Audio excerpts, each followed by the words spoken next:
Good afternoon, everybody, and we are so happy to have you today. Zach Alou and Denise Guru here, and we have a very special guest, Chris Kehler. Now, Chris Kehler is an energy healer, quantum healer, and he uses tools. He uses a pendulum, and he has some crystalline tools that he uses.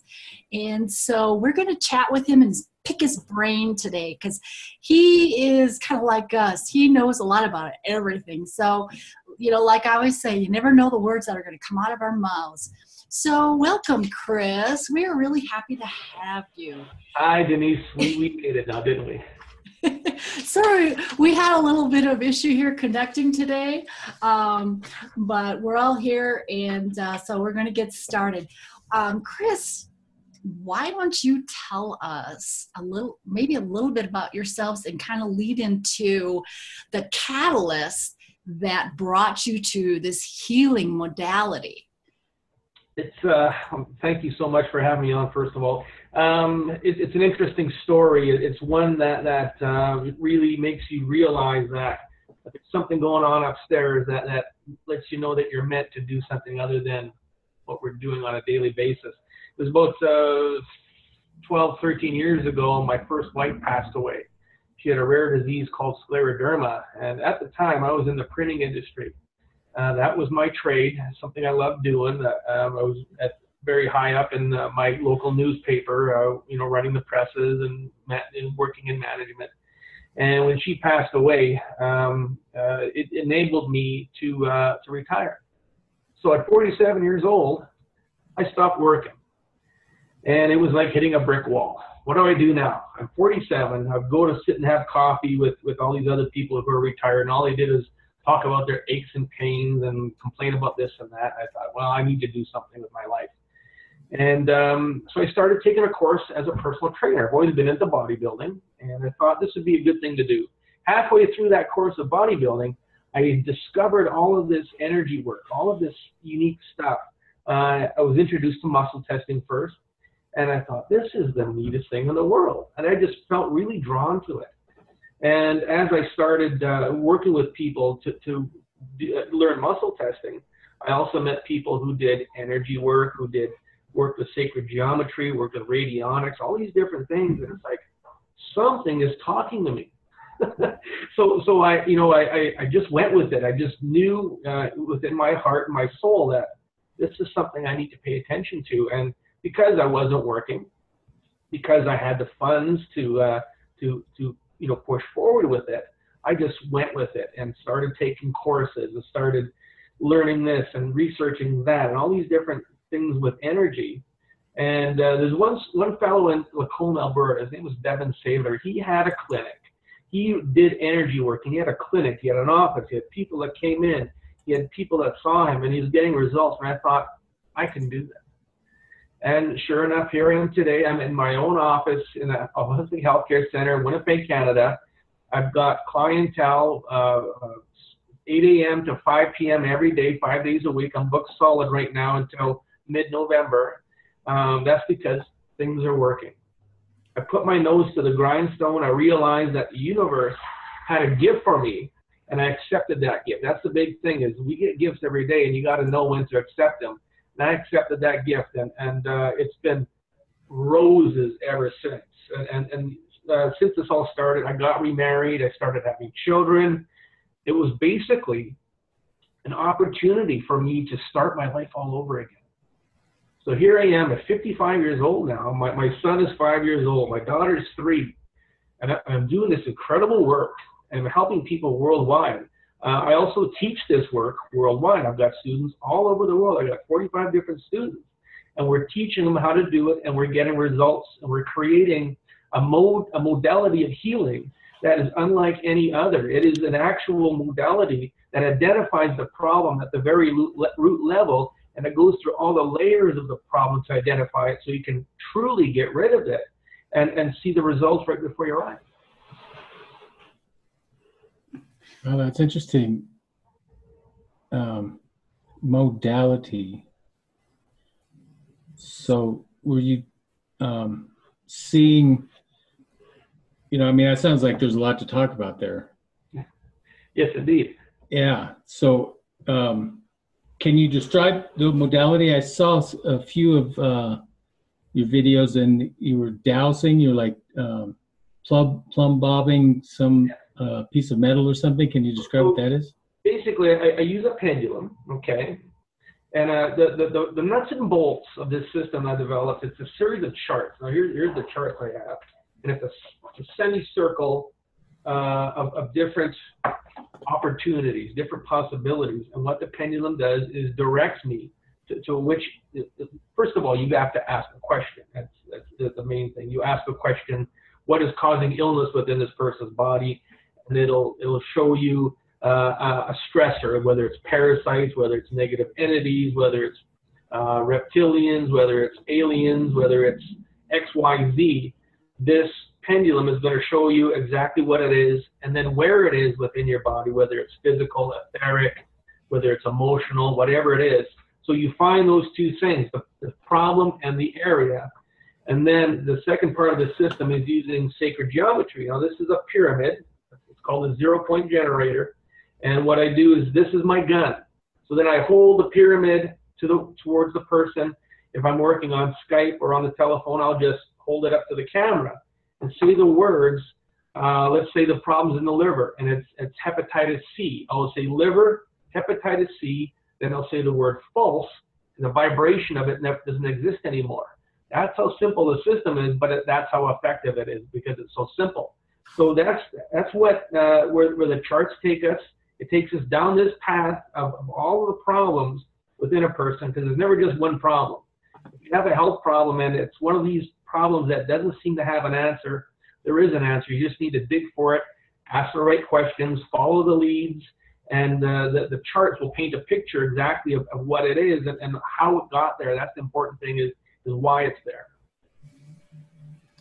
You know, dowsing and pendulum use is such a, it's such a huge thing. And, I've used it in the past, and I know there's a lot of listeners that are kind of fascinated by that. Is there anything that you are coming across lately, repeated things that are coming across lately when you're using your dowsing or when you're using your pendulum work? Oh yes, there's a lot. Most people, 99.999% of all people, their problem is different. But there are certain things that everybody's experiencing. And the biggest thing is our connection with reptilian aliens. Okay, a lot of people talk about the reptilians. David Icke, David Wilcock, Corey Goode, all these big people are talking about the reptilians. The interesting thing with my work is that what I find, I put into practice, and I get a result. That way I know that there is validity to it. Where most people just have theory and like to talk about it and get paid money for standing around and talking about it, I put it into practice and get results. The biggest thing that I find right now is that within our bodies, we have a certain percentage of reptilian DNA within us. Because for the most part, we were created by the reptilians.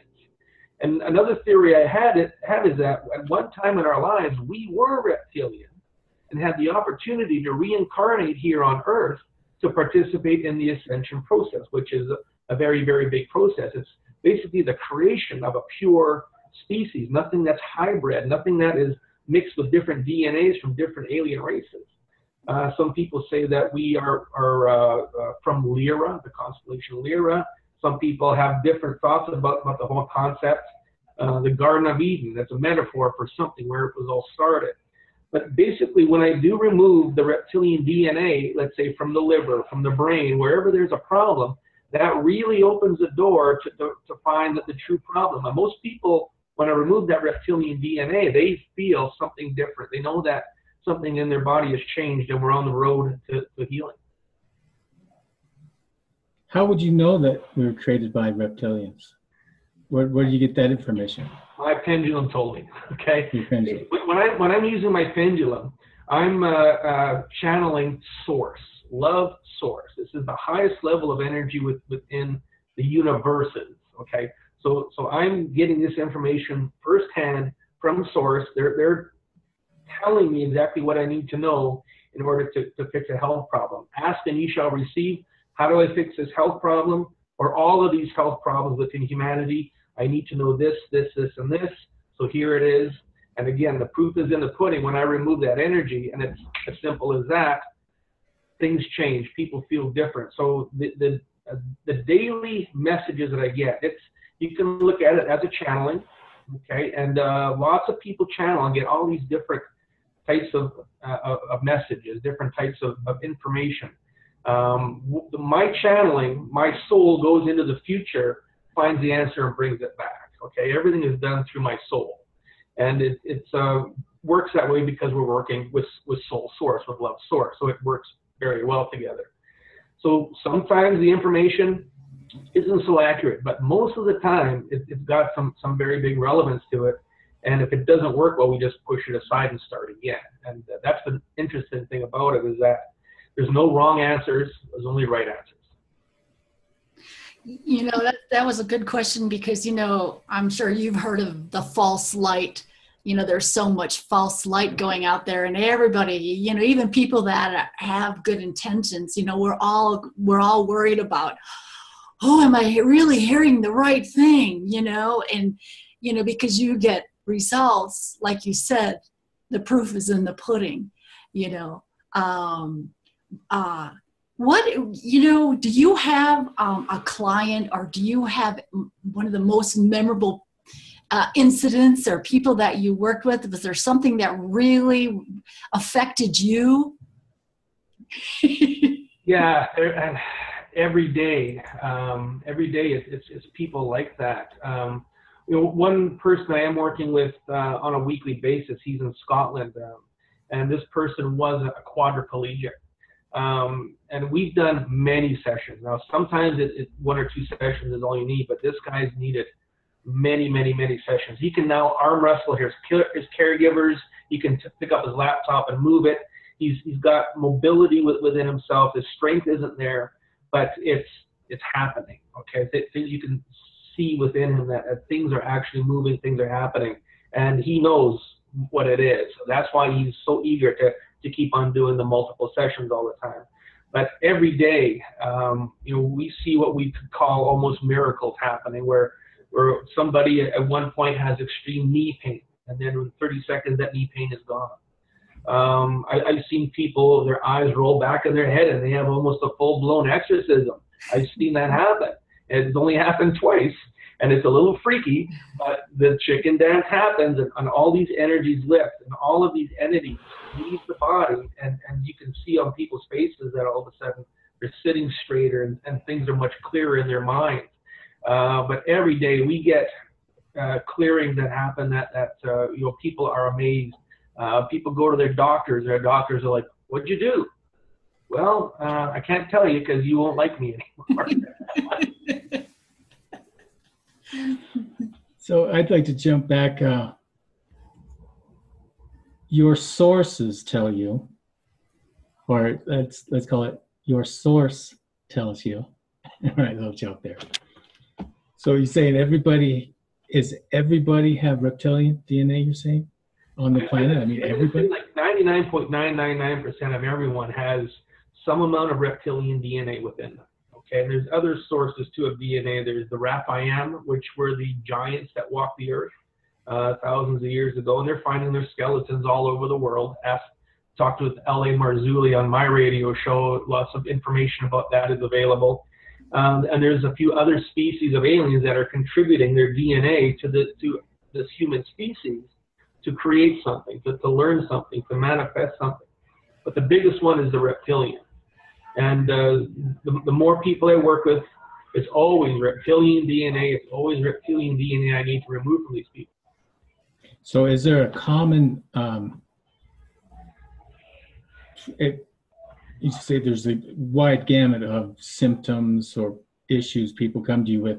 Is there a common symptom or issue that people come in, and how does that relate to your body? Is there a certain part of the anatomy that represents that more than others, like maybe the gut and emotions tied to that and things? Generally, there's a few different categories, let's say. One category is the type of people who feel that they're getting attacked all the time. Okay, and this could be a sexual attack, where they feel that something at night is invading their privacy. There's people who feel that they're getting poked and prodded all the time. Okay, these are these type of energetic instances that go on that leave people bewildered. People who are going through any kind of psychosis, any kind of voices that they hear all the time. These are all different types of spiritual attacks and attachments that occur in different dimensions, because everybody astral travels. Our astral bodies will go off into different dimensions and universes, and when you come back, you have some kind of ugly attachment, and that attachment will start to do things within you, and it's not pretty. So a lot of people go through the whole concept of voices, a lot of psychosis, and what the medical community does is they drug you up so you don't hear these voices anymore. Whereas I go in and I look within different areas. I look within your mind, within your soul, all these areas that there could be attachments, and I tell them to go away. And eventually they do, and it starts to make big differences. And then there's also the physical. Now, as you said, the digestive system. The digestive system is the sewer of your body. If the sewer backs up, well, look out. There's going to be trouble to be had. And very, very often when I work with somebody with lots of joint and muscle pain, bowel toxins are backing up into their body, leaking out of the bowel from a leaky gut, and it's causing all these different things to happen. So there's many different categories of different health problems. Basically, we can address anything. We can't regrow an arm. We haven't gone there yet. Okay, but you know, a change in personality for the better, to take somebody out of a very negative type of lifestyle, and all of a sudden make some energy changes, and all of a sudden they say, you know what?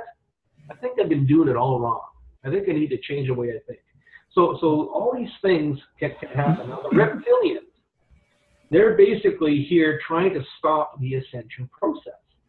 So through telepathy, through their witchcraft, a lot of different ways that they use to affect us, they will try to keep our vibration down. I'm glad you brought that up, because that was one of my, I was going to jump in, you know, that brings me to like implants, or, you know, because that's my hunch, there's some kind of interference. Yeah. And you say, so with astral travel, I mean, are we completely vulnerable every time we astral travel? Is there some kind of awareness that can protect us? And then that's kind of a twofold question. So then like the implants, you're starting to get into maybe AI or technology that's part of this. Yeah, astral traveling, if you learn how to do it properly, then you're okay. Okay, you make sure you have the right protection set up, and it's all intent. Everything we do as a human, a true human, is intent. So if we intend to have the right guides with us to protect us, if we intend to go to the right areas, and we're going to go, you know, instead of going down a back lane in Brooklyn, New York, you want to go down a back lane in Winnipeg, Manitoba, where nothing happens. You want to go to a safe place. So if you know how to do it properly, that's all fine and dandy. And what I always do for people is I place a moratorium on their astral body from traveling, so they can't get in trouble anymore. It's like, you've been a bad boy, you need to stay home now. Now you're grounded. And how does the astral body then listen? I mean, it will just, how is it that your command is so poignant and effective? It just is, okay? When you're using these tools, it amplifies the intent. Everything is intent and suggestion, okay? So we're going through the soul and the subconscious where everything pays attention. And because of the way I'm doing this work and finding the right things to work with, you make the intent. You say it out loud and make the intent. The body listens, and the body will do it the same. We all have this ability. Just a matter of realizing, okay, first of all, am I crazy or is this real? And then when you realize, you know, you're not so crazy, that there is validity to it, and because of the results you get, then you know you can basically intend anything that's good for a person, and it's going to happen. It's going to have an effect. Nice. Hey, Zach, how much time do we got left? I know Chris has got a babysitter he's got to relieve. Oh, no big rush. Yeah, Okay. I think we're good for a while. Yeah. Okay. Okay, good. I don't want to keep him. So, so you know, when you talk about, you know, we talk about attachments, and, you know, the reptilians and things like that.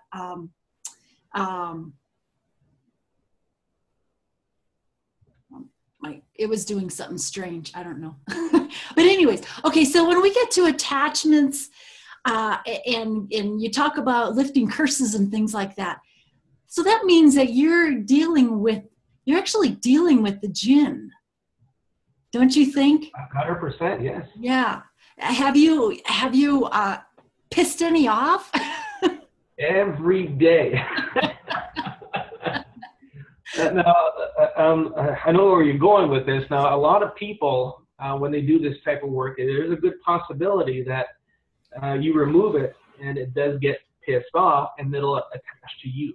And about a third of my clientele are energy healers who have pissed off a Djinn and who have stuff attached to them, and they build it up, the empath, the other person's illness, and then they come to me and I clear them out. And we do this on an ongoing basis. Now, when you're using the energy tools, the tool does the work. The tool takes the energy and sends it off into ether, wherever you put it. I always send everything into ether. Let the ether take care of it. Ether means the air that the gods breathe. Give it back to them. They can have it back. So when you're using the tools, it increases the level of the intent.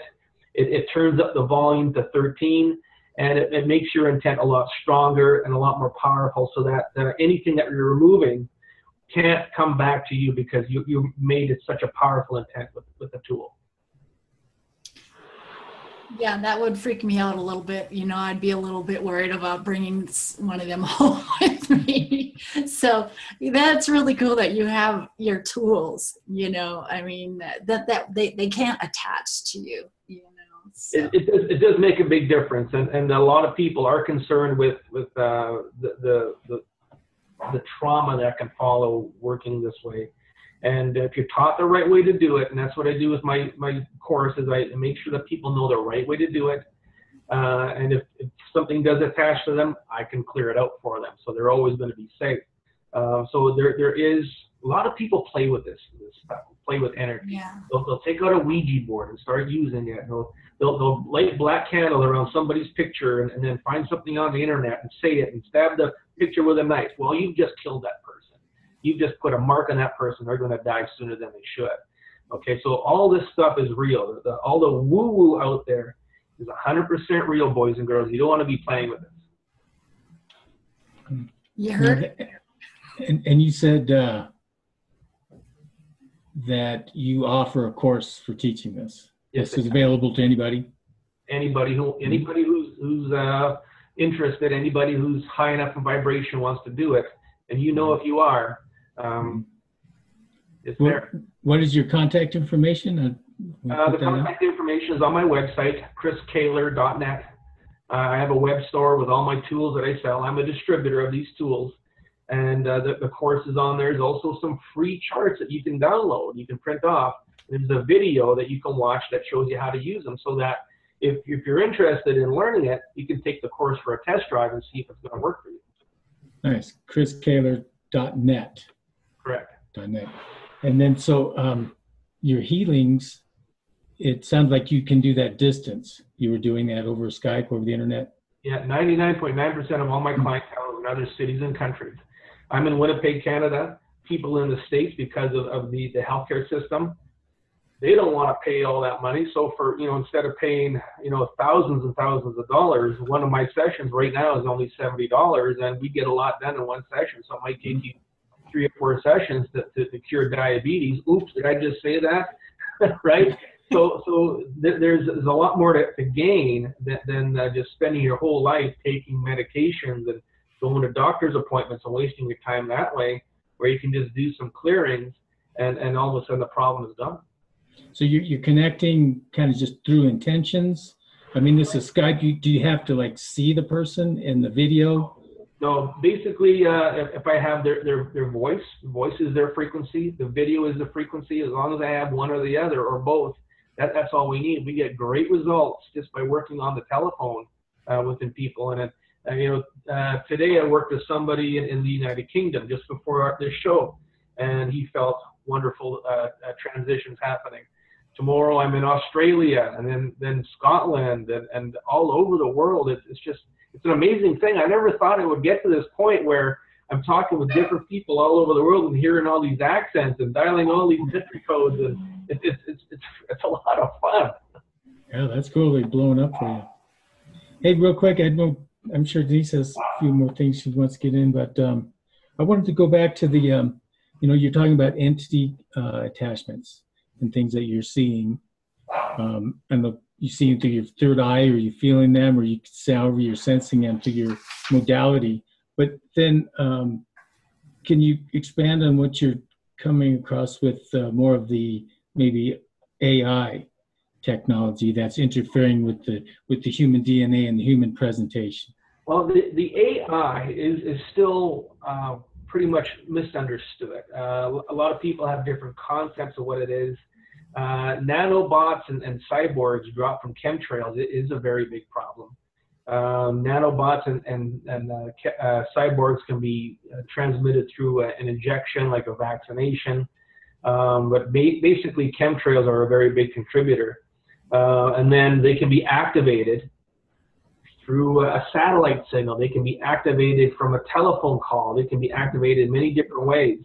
If you look at the concept of how come all of a sudden a couple of Army snipers, ex-Army snipers, started shooting at police, and then all of a sudden they're not. Okay, there's the conspiracy theorist in me says don't be looking at so much conspiracy, but when it looks like a duck and walks like a duck, it's probably a duck. So I always see these similarities in different things that happen, and we see it all the time. You look at terrorism right now within Paris and the UK, it's happening. It all seems to be happening all at once, all these different shiftings of energy. And if you go conspiracy and realize that the governments want to lower the population to create a one world government, and they want to lower the population of people like you and I who are awakened. They want us out. They want us gone. Okay, so that the people unawakened are just going to listen to whatever they say. So the nanobot technology is a very big consideration, and I do remove that a lot from people. The cyborg, the nanobot things within the blood, the bone marrow, the brain, and different areas like that. It is there. Okay, and it's not really activated so much yet, but once it's activated, look out, we're going to be busy. So intention alone, is what can disarm that technology? There are a few different things. Now I talk, of course, with a lot of people who knew a lot about what's going on here, and a few of those people are ex-CIA. Okay, they've seen a lot. I spoke with one person who did the research and the investigation of 9/11. He said, Chris, I had to quit because I couldn't handle the information that was coming forward. But one of the things that somebody found, it's something called ammonium chloride, which is in black licorice. Okay, it's what gives the black licorice its very salty taste. And there's basically only one place that you can buy it, and that's in, I think it's Sweden or Denmark. It's a candy called soccer bit. It contains a lot of it. And when you eat this, it will kill off the nanobot and cyborg within you. But also, just using good old energy works very well also. Yeah. Interesting. That's like the chemtrails. Oh my gosh, here in Colorado, the chemtrails have just been crazy. It's a good thing we're having such strong winds, but yeah, and then everybody's, got scratchy throats and just a lot of weird stuff going on from these chemtrails. Yeah, the chemtrails are a big concern. They are a reality. It's not woo-woo. It's not things that people are making up. The way I like to look at it is that whenever there is some type of issue brought forward, chemtrails, nanobots, whatever, look at the people who are presenting it. Are they wearing tinfoil hats? No, they're wearing shirts and ties. They're very intelligent. They do the research, and they come to the table with a lot of information. They're not just making stuff up and theorizing. It's actual information that they've worked with. Some people have gone as far as taking hair samples from people and getting it analyzed through a live hair analysis and finding all these bariums, cadmiums, aluminums, all these different heavy metals that don't really exist, have no purpose here on this planet other than to be dropped from the sky and cause maybe a dispersal of clouds to block the sun, so they say. So lots of people are coming forward, from the scientific community. Lots of doctors are talking about this stuff too. They're realizing, if I really want to help somebody, I got to look down the other side of the fence. Okay, not maybe so much go into the deep end of energy healing, but consider a lot of these other things that people are talking about. How much time do we got? Yeah, we're down to about 5 minutes. Okay. All right. I wanted to touch bases a little bit on starseeds. I know you said that you say 99% of the people you deal with have the reptilian bloodline. You know, it's the starseed stuff is such a big thing now, and everybody's walking around, I'm a starseed, I'm an Arcturian, I'm a Pleiadian, but a lot of these people, some of it I think is part of the false light, just to keep people's minds busy. But there's so many people, I run into so many people that are so depressed because they think that they are something and they're not able to deal with it. The world is too hard. And you must see a lot of people coming in a lot of depression. Depression, yes. Depression is a very big one. Depression and anxiety kind of go hand in hand. And whenever I see depression at a clinical level, there's always some kind of disconnect within their soul. Either they're disconnected from their soul is disconnected from something else, and we need to put the pieces back together. As soon as you do that, joy starts to come in. They're happier, they sit taller, and they can exhale. The anxiety starts to go away. Because when these things are disconnected, that your body goes into an alert mode. It says something's wrong. A lot of babies, when they're born without certain bodies that are attached, and they just cry forever. Okay, we call it colic, we call it this, we call it that, but there could be a twisted colon, but there's also could be these bodies that haven't come in yet. Okay, when the mother holds the baby tight, the baby is quiet because that body is within the mother. So if you can reattach that body to the baby, all of a sudden things start to calm down a little bit. That's amazing. I never thought about detaching or, bringing the body. I hear people, walking around who are not totally in their body, and they're always smacking their hands or stubbing their feet or hitting their heads on things. So, yeah, you just reminded me of something. So, all right, Zach, go ahead. Well, I was going to say we're about 3 minutes before the room's going to close. So, maybe we can stop this recording and we'll jump back in and do a part 2. Do you have time for that, Chris? Okay. Fantastic. We really appreciate being with us. It's interesting information.